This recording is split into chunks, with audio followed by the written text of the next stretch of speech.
A Forced Friendship by Omar Cuellar. It was 1988.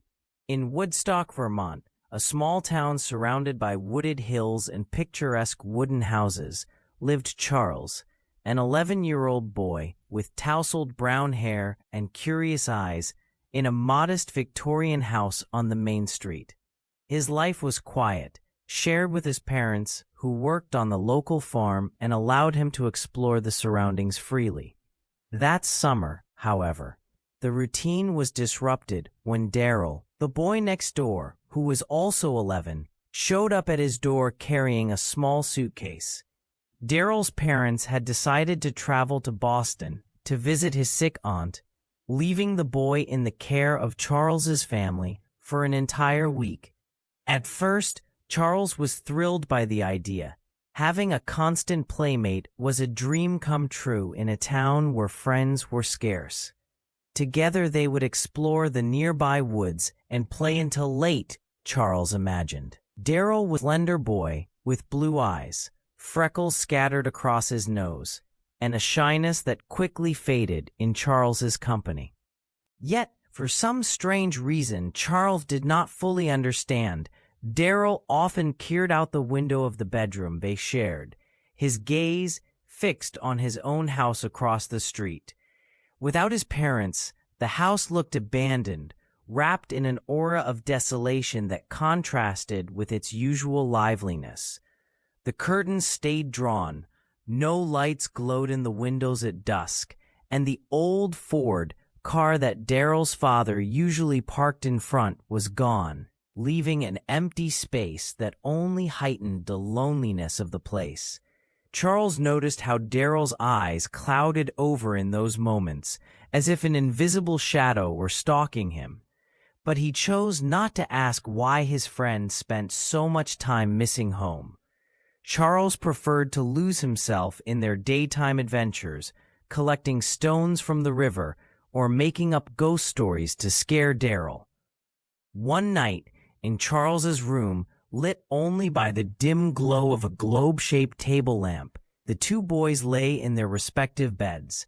Charles, staring up at the cracked ceiling, suddenly felt the urge to break the silence. In a soft, almost whispering voice, he asked Daryl, "If your parents never came back, would you like to stay and live with me and my parents?" The air in the room grew thick with an inexplicable tension. Daryl turned slightly in his bed and answered with a firm no, offering no further explanation, his trembling voice betraying an instinctive rejection. Charles fell silent, processing the reply, while the wind howled outside the window, carrying the scent of damp earth. That question, born of childish innocence mixed with a hidden longing, planted a seed of unease in Charles's mind. He fell asleep dreaming of how wonderful it would be to have an eternal brother. The 7 days passed in a whirlwind of fun and camaraderie, but when the moment arrived for Daryl's parents to return and pick him up, they did not appear. The midday sun shone on the empty street as Charles and Daryl waited on the porch with the suitcase ready, yet no one came. Puzzled and with a knot in their stomachs, the two boys crossed the street to Daryl's house. Charles rang the doorbell insistently, pressing the button again and again, but only the echo reverberated inside the empty interior. The lights remained off, casting long shadows across the frosted windows, and the space in front of the house was still unoccupied, with no trace of the car. They returned to Charles's house downcast. There, Daryl, tears welling in his blue eyes, picked up the wall telephone and dialed his aunt's number in Boston. The phone rang and rang, but no one answered, only an ominous silence on the other end. That night, Daryl curled up in his bed, sobbing intermittently, his shoulders shaking with every hiccup. The sound kept Charles awake, listening to his friends crying like a symphony of despair, That filled the room. The next morning, with sunlight filtering through the curtains, Daryl looked out the window and saw his dad's car parked in front of his house, as if nothing had happened. A spark of hope lit up his face, and he ran toward the door with Charles close behind. Daryl pressed the doorbell urgently several times, expecting his parents to open it with welcoming smiles. Instead, an elderly woman emerged, her white hair disheveled, deep wrinkles etching her face like ancient maps.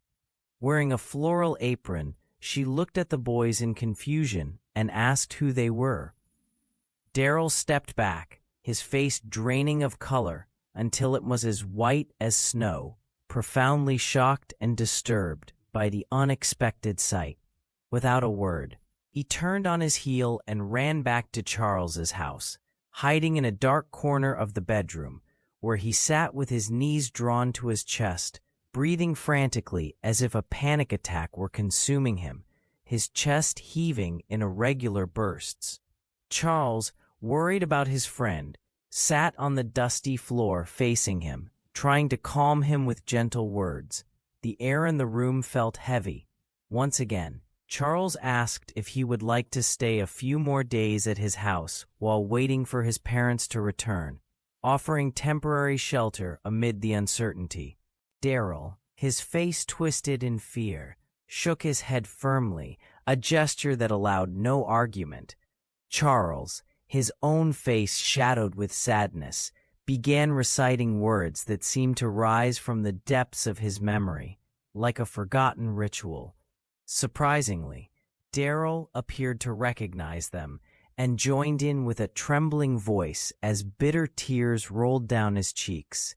Together they chanted, "Slumber, watcher, till the spheres, 26,000 years have revolved, and I return to the spot where now I burn.